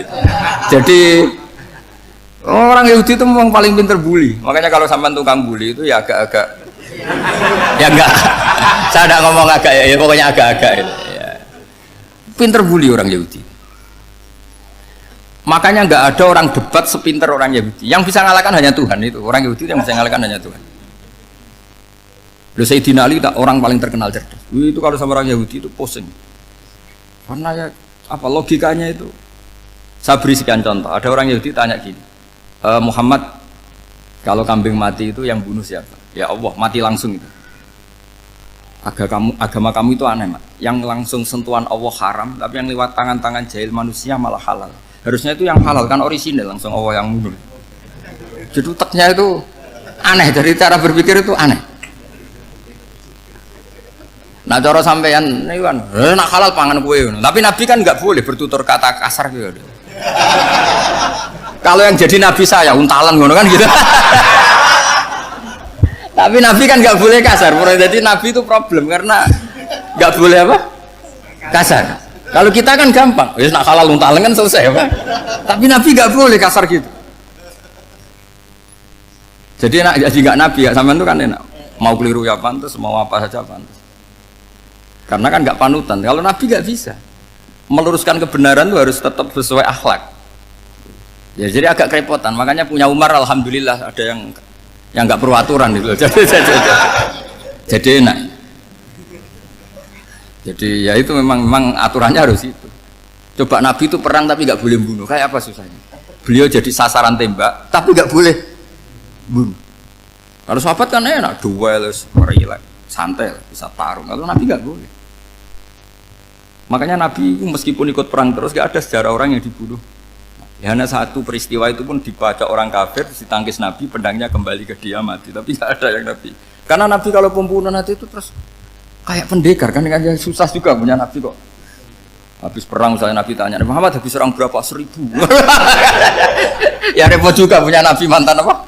Pembunuh meskipun yang dibunuh orang kafir, tapi kan kayak apa ya? Fitrah manusia itu akan menolak kepemimpinan orang yang gitulah pokoknya nggak bisa diterangkan itu. Makanya Nabi itu nggak pernah bunuh meskipun kayak apa musuhnya tapi nggak pernah bunuh.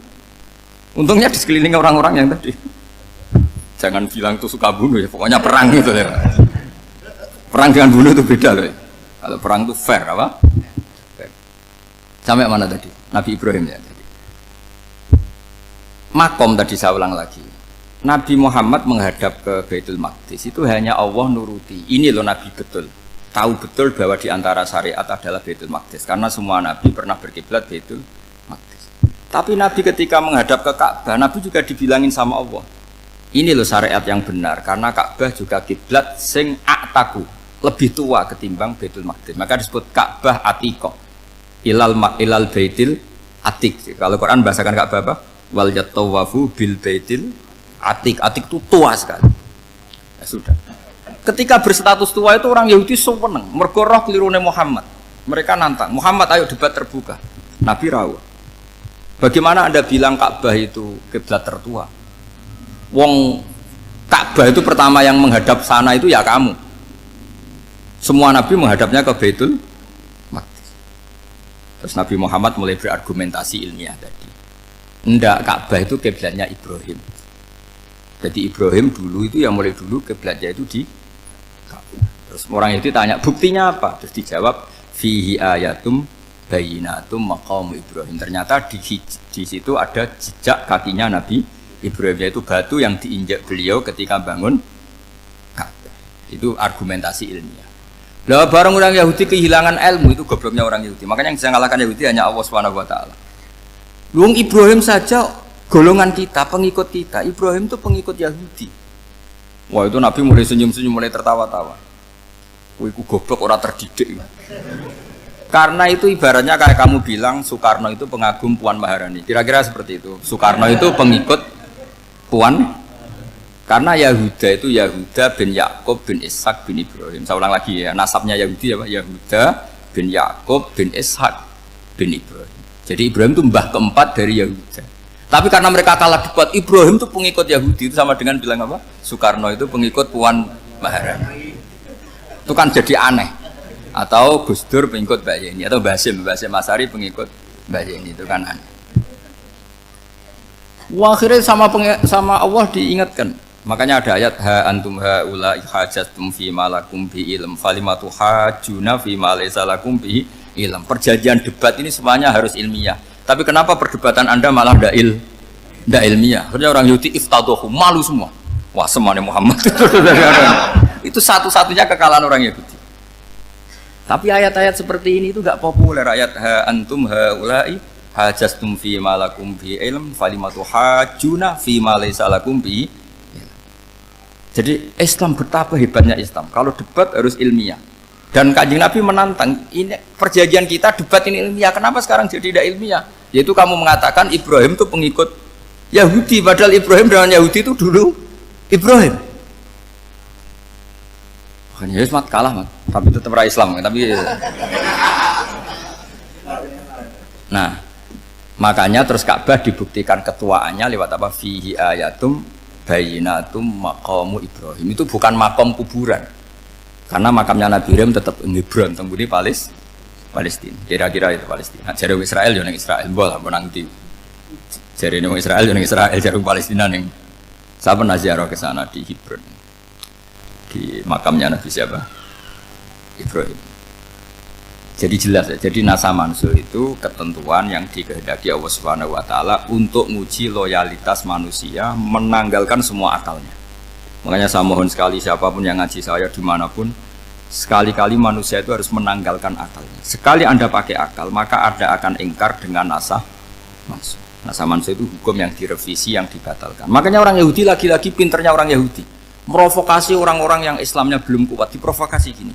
Ungzuru ila Muhammadin tahayyara fi din yukhillu yawman wa yuharrimu ukhra. Lihat itu Muhammad, dia kebingungan cara beragama. Kadang bilang A, besok bilang B. Jadi nasa mansub dianggap satu bentuk kebingungan. Gak kurang ajar tapi. Wah, akhirnya sebagian orang yang murtad. Makanya nasa mansub itu satu peristiwa yang menjadikan banyak orang murtad. Karena diprovokasi orang Yahudi bahwa itu bentuk kebingungan Muhammad. Akhirnya terus saya qulu sufaha'u minan nasi ma wallahum angqiblati mulati kanu aliyah. Nah, kelirunya orang Yahudi adalah ternyata nasa mansuh yang dipilih Rasulullah itu semuanya ada di Taurat dan Injil. Termasuk di Taurat dan Injil disifati dan Nabi yusolli ilal kiblatin, bahwa Nabi ini akan bersolat dengan dua kiblat. Makanya tetap ditantang. Qul fa'tu bitaurati fatluha in kuntum shadiqin. Kalau kamu tidak percaya bahwa saya ini orisinil, ayo bareng-bareng mengkaji Taurat. Tapi mereka tidak siap mengkaji Taurat. Karena Taurat semuanya mendukung Rasulullah Muhammad SAW. Fatluha in kuntum shadiqin. Makanya ini penting sekali ngaji. Jadi perdebatan itu macam-macam.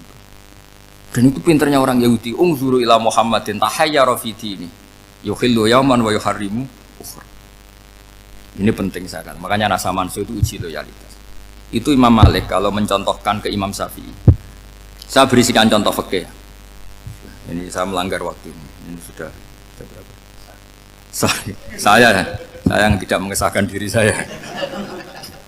Ya misalnya ini ya, ini kertas saya bawa ya, ini kertas saya bawa. Terus ini tak kasih uang misalnya, uang 100.000.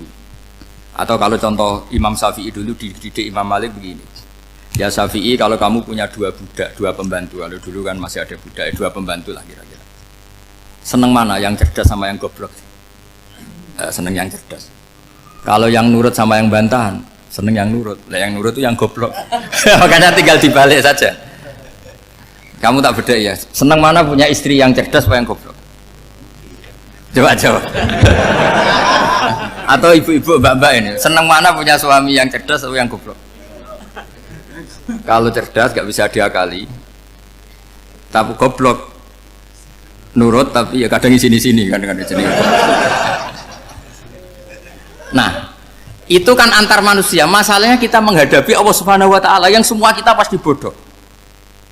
Kita menghadapi Allah Subhanahu wa taala yang semuanya kita pasti bodoh. Allah jelas ngendikan wa kanal insanu dzaluman jahula. Manusia itu banyak dolimnya. Dolim itu sifat mubalaghah. Kalau orang dolim sekali dolim, kalau sering zalum, kalau jahil biasa jahil, kalau banget jahili jahul. Bahasa Arab kan gitu memang. Ghafir pengampun biasa, kalau ghafur selalu mengampuni. Syakir, makanya sifatnya Allah Taala ikut wazan faul semua. Ghafur, syakur, atau diikutkan wazan faal. Kalau goblok biasa jahil, goblok banget jahal kan itu. Kafir biasa kafir, kalau kafir banget kafar. Ya, jadi wazan balaghah itu bisa faal, bisa faul ya. Kafirin, kafar atau kafur. Paham ya? Malah kok malah ngaji nahwu. Ya, tapi ini memang perangkatnya ya. Ini kan perang mau tidak mau, mau tidak mau. Makanya misalnya Allah tidak suka kulla kafarin banget kafir ya, Pak. Paham ya? Kulla khawanin banget khianate. Kalau khain khianat biasa, kalau khawan sering khianat. Lah manusia itu kata Allah apa? Zaluman. Wis banget dolime, banget bodoh. Itu kalau yang ngarang hikam mencontohkan tuh gini, manusia itu pas bener saja salah, apalagi pas salah. Jadi manusia itu kata imam yang ngarang hikam itu, man itu kanat mahasinhu masawiyah, fakih fala takunu masawihi masawiyah. Ketika baik saja buruk, apalagi ketika buruk. Coba kalau ada orang dermawan sama teman-temannya, tanyakan istrinya, duit dihambur-hambur, disekno konco ngalono bojo. Mesti gitu. Teman yang sering silaturahim ke teman-temannya, kata temannya baik, senang silaturahim, tanyakan istrinya, oh meninggali wong. Jadi manusia pas baik saja ada buruknya, apalagi pas buruk. Makanya dulu bapak saya ngajarin saya istiqomah ya apik, tapi kadang-kadang nak keterusan itu ora istiqomah ngangkangi orang yo tidak punya kesempatan. Misalnya ada imam masjid ngimami terus sampai tua sampai mau mati, itu istiqomah apa tidak memberi peluang yang lain? Tidak jawab saja. Jadi itu manusia, jadi pas baik saja buruk, apalagi pas buruk. Kayak saya gini di sini ngajar baik, tapi saya ada sopannya harus di atas. Padahal banyak orang sepuh, ada Pak On, ada beberapa yang kan terpaksa nggak sopan. Tapi sama yang nyuruh, berarti sama yang dosa. Kemarin-kemarin saya minta di bawah supaya ganjaran saya utuh, ini gara-gara begini ganjaran saya ini agak terkredit apa terdebat itu karena itu.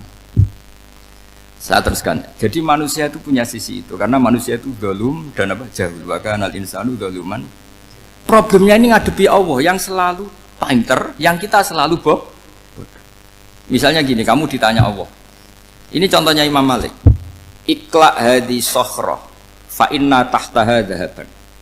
Coba bongkahan batu itu kamu angkat, di bawahnya ada emas. Lalu budak yang pinter berlogika, oh disuruh buka itu karena ada emas toh. Berlogika.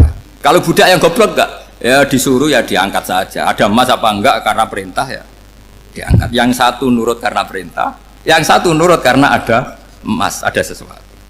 Logikanya suatu saat Tuhan tuh hanya bilang gini tok, ikla hadis sokhroh, batu itu angkat. Yang nurut yang goblok permanen tadi kan langsung ngangkat. Yang pinter, ini ada apa lagi Gusti kok harus diangkat? Ya gak ada apa-apa, nyuruh saja kata Allah gitu. Wah tidak bisa, sesuatu harus ada alasannya. Itu kira-kira mangkal loh gak? Oh mangkal. Nah logikanya manusia seperti itu. Makanya dua murid pinter, di rakyat pinter, presiden ya susah mesti demo. Goblok ya susah di sini uang. Ini kan nggak ada pilihan. Memang manusia itu nggak ada pilihan. Nah sekarang masalahnya gini di fikih ini, saya kembali lagi ke fikih. Pertanyaannya secara fikih begini. Misalnya iddah. Iddah itu seorang perempuan ditinggal mati suaminya atau ditinggal atau cerai. Itu kan ada namanya apa? Iddah. Iddah itu memastikan apa tujuannya? Memastikan rahim itu steril dari mani atau sperma zaut awal. Supaya nanti kalau dinikah orang lain tidak terjadi ikhtilatul ansab, nasab. Oke, berarti iddah kita beri argumentasi secara ilmiah li baro'ati rohmi. Jadi misalnya Zaid menceraikan istrinya Sri dalam keadaan masih bisa haid. Iddahnya 3 kali masa suci. Wal mutallaqatu yatarabbasna bi anfusina salasata quru. Lalu karena secara teori medis kalau haid berarti bukti tidak hamil. Apalagi kalau haidnya terulang-ulang sampai 3 kali pasti tidak hamil. Sehingga kalau nanti dinikahi orang lain pasti kalau ada anak ya anaknya zaud sani atau zaud kedua. Berarti alasan iddah li bara'atir rahmi. Oke, kita sok pinter, sok bijak. Pertanyaannya adalah sekarang sudah baru 1 bulan suaminya di Malaysia nggak pernah ngumpuli, dicek di medis juga berbukti tidak hamil. Apakah boleh tanpa iddah? Semua ulama mengatakan tidak boleh. Tapi ini kan rahimnya jelas bersih. Ya karena iddah itu nuruti perintah pangeran, pokoknya tetap iddah 3 kali masa suci, 3 kali masa suci atau masa haid. Itu ada perdebatan ulama. Tapi kan ini terbukti bersih, Gus. Meskipun terbukti bersih, kata Allah harus iddah 3 bulan atau berapa? Kira-kira 3 bulan, 4 bulan ya tetap harus iddah. Kowe milih mana? Sok pinter, Gusti. Berhubung ini, pangeran mbok terangno gitu. Berhubung. Jadi Tuhan apa mbok wari? Berhubung Gusti ini jelas steril dari sperma zaud awal, enggak usah iddah Gusti. Sama aja kamu disuruh majikan kamu ikhla hadis sakhra, berhubung enggak ada apa-apa, enggak usah ya. Kira-kira mangkel ndak budak yang seperti itu? Mangkel. Maka dibutuhkan kebodohan dalam beragama. Betul itu memang. Makanya Nabi itu unik, pernah bilang itu gini, aksaru ahlil jannah al-bulhu, aki-aki penduduk swarga itu al-bulhu, wong goblok-goblok. Maksudnya goblok yang jenis ini, bukan goblok betulan maksudnya. Maksudnya goblok jenis ini itu ya tetap pinter, tapi pinternya dibuang, pura-pura goblok demi samina. Jadi saya misalnya kok pinter dan goblok tadi sekaligus, pinter dan goblok. Ya bah, ikla hadis sokhra fa inna tahta hadapan. Tak angkat karena saya tahu di bawah ada emas. Tapi di hati saya sajane ya mergo perintah. Suatu saat kalau disuruh Allah ikla hadis sokhra, perintah ya tak angkat. Ya sudah. Jadi ya pinter ya goblok. Saya tahu namanya perintahnya Allah pasti ada hikmahnya. Hikmahnya iddah adalah li bara'atir rahmi. Tapi hikmahnya jadi kawula adalah nurut perintah Allah, cek tahu alasannya maupun tidak. Lah di sini ada illatul hukmi untuk membangun kecerdasan, tapi ada loyalitas untuk membangun ubudi. Ya, bahwa kita ini kawula roh tetap loyal. Makanya tadi pagi saya cerita Sayyidina Umar. Sayyidina Umar kayak apa cerdasnya? Tapi tetap ubudi ya. Yaitu Rasulullah SAW sering dibully orang kafir. Muhammad tuh gaya-gaya nantok. Wong ra oleh nyembah berhala, ra oleh nyembah watu, jebule dekne nyembah Hajar Aswad. Karena dilihat dari jauh kan tetap nyium Hajar Aswad. Coba kalau kamu lihat dari jauh, kamu sujud dari jauh kan kayak sujud sama batu. Makanya Sayyidina Umar karena orang kafir masih cara berpikir gitu, tiap nyium Hajar Aswad itu komentar gedumel. Alim tu annaka hajarun la tadurru wa la tanfa. Walau la anni ra'aitu Rasulullah qabbalaka ma qabbal. Aku roh nak watu, ya ramandoroti ramanfaati. Kalau saja saya tidak melihat Nabi nyium kamu, saya tidak sudi nyium kamu. Jadi tidak berdoa, doa mustajab itu tidak gerutu. Karena apa? Umar tahu ini masalah secara tauhid. Kalau saya doa depan Hajar Aswad nanti dikira syirik karena berdoa di depan batu. Tapi kalau saya tidak nyium, nyulayani sunnah Rasul, yaitu nyium Hajar, wis tengah-tengah nyium sambil gerutu, itu sudah kompromi. Ya nyium tapi gerutu. Kayak apa? Makanya ya cerdas tapi ya goblok tadi ya cerdas. Itu uniknya Rasulullah. Jadi muji orang pintar ya sudah langit. Tapi Nabi pernah dalam satu hadis mengatakan aksaru ahlil jannah al-bulbu. Aki-aki penduduk swarga itu orang bodoh. Artinya orang bodoh itu bukan bodoh betulan. Dia meninggalkan akalnya demi loyalitas ubudiyah. Nah, untuk menutup sesi ini terakhir betul tak tutup setelah ini selesai. Untuk menutup itu bukti begini, perang Badar itu perang yang nggak mungkin dimenangkan umat Islam karena orang kafir itu 1000 dengan pasukan full dengan peralatan perang full. Rasulullah itu tahun kedua Hijriah itu pasukannya hanya 313. Itu pun pedang itu untuk orang 5 itu hanya ada pedang 1. Jadi kalau mau dibaca orang sih kamu nilai pedangnya aku. Itu kan nggak kebayang perang dalam keadaan seperti itu. Jadi mesti kalah, orang kok mungkin kalah mesti. Tapi Nabi tetap bilang, saya ini disuruh Allah perang, ya harus berangkat. Yaitu perang Badar. Kata para sahabat, ya Rasulullah ini nggak masuk akal, sudah nggak usah perang, ini nggak masuk akal, mau setor nyawa. Sudah gitu dadaan, nggak ada persiapan. Lucunya apa? Sahabat itu ketika Nabi tetap berangkat. La akhrujanna walau waqti. Nabi menginginkan saya tetap berangkat meskipun sendiri. Setelah Nabi berangkat sekian meter, tuh sahabat ikut semua. Kata Nabi, lah kamu kok ikut? Ya ikut saja. Kata kamu mesti kalah. Ya anggap saja setor nyawa. Demi loyalitas pada jenengan. Itu makanya nggak ada periode sebaik periode sahabat. Tapi yang gerutunya jalan. Karena gerutu ini bawaan ilmiah. Makanya kita loyal sama presiden. Tapi yang nggak cocok ya gerutunya jalan. Tapi bawaan mencintai Indonesia tetap jaga stabilitas. Itu bawaan cinta Indonesia, bukan cinta pejabatnya kadang. Gerutunya jalan, tapi bawaan loyal sama Indonesia tetap mengaku. Bawaan loyal sama Rasulullah tetap ikut perang, bawaan akal karena nggak masuk akal ya gerutu. Dan itu uniknya Quran itu mengapresiasi itu dan dianggap nggak masalah. Saya bacakan ayatnya.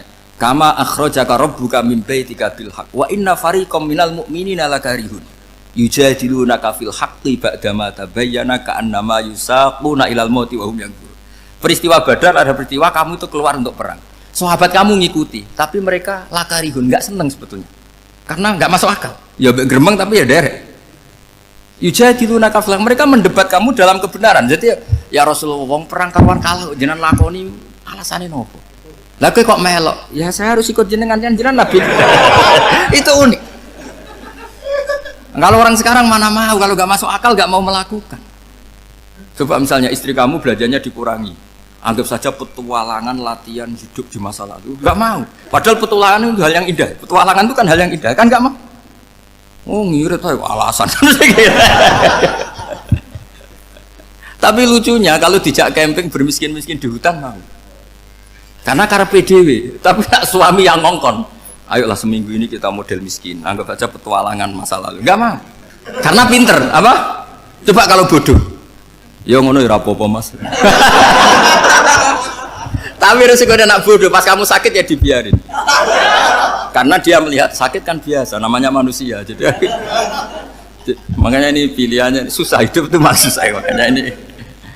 Jadi uniknya Quran gitu, Quran itu membolehkan psikologi manusia. Makanya Allah ngendikan kutiba alaikumul qital wa huwa kurhul lakum.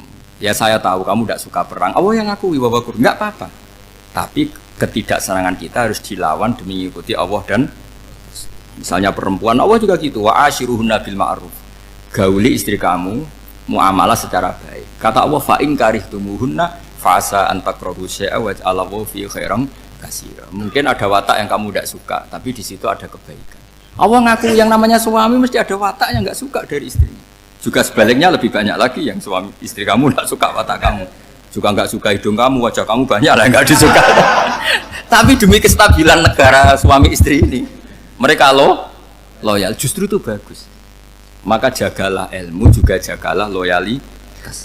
Itu yang perlu saya utarakan. Jadi makanya agama ini dibangun dua. Satu kecerdasan hikmah, yaitu ya al-hukmu ya duru ma'ilati wujudan wa adaman. Tapi juga ada ubudiyah, bahwa agama ini milik Allah. Maka sami'na wa ta'na. Karena begini logikanya, saya ulang lagi masalah batu. Iqla hadis sokhro fa inna tahta adaban. Terus saya angkat, pembantu saya ngangkat. Dia saya gaji atas nama apa? Nurut kan? Atas nama menemukan emas apa atas nama nurut? Nurut, karena emas itu juga penemuan saya, milik saya. Ngangkat batu yang nggak ada emasnya juga atas nama nurut. Jadi rapot yang saya berikan ke pembantu saya itu tentang nurut dan tidak nurut. Saya kan tidak peduli dengan cerdas dan tidak cerdas. Itu kan tidak sesuatu yang menguntungkan saya. Nah Allah juga gitu. Kecerdasan kamu, pinter kamu itu tidak menguntungkan Allah Subhanahu wa Ta'ala. Karena Allah itu tidak butuh pinter kamu, cerdas kamu. Allah hanya butuh mental ubudiyah kamu. Makanya Allah mensifati nabinya hanya subhanalladzi asra bi abdihi, karena status tertinggi manusia adalah sifat kehambaan. Makanya ya Tuhan nafsul mutmainnah irji'i ila rabbiki radiyatan mardiyah fadkhuli fi ibadi, berstatuslah sebagai hamba baru wadkhuli jannah. Nah kalau kamu berstatus hamba ya harus baik, gak usah akan bantah. Coba kalau kamu rasional, ya Allah kenapa bikin surga nanti? Engkau kan bikin sekarang, ngapain repot-repot nanti? Jadi kacau semua agama. Makanya yang perlu didahulukan adalah status ya Tuhan nafsul mutmainnah irji'i ila rabbiki radiyatan mardiyah fadkhuli fi ibadi, masuklah berstatus sebagai hamba saya. Khasnya hamba tadi ya cerdas, karena semua yang diperintahkan Allah pasti ada hikmahnya, Tapi kecerdasan ini kadang kita tinggalkan demi loyalitas ubudiyah. Terus ngoten mawon kula ngapunten ingkang kathah mugi-mugi niki barokah. Wassalamualaikum warahmatullahi wabarakatuh.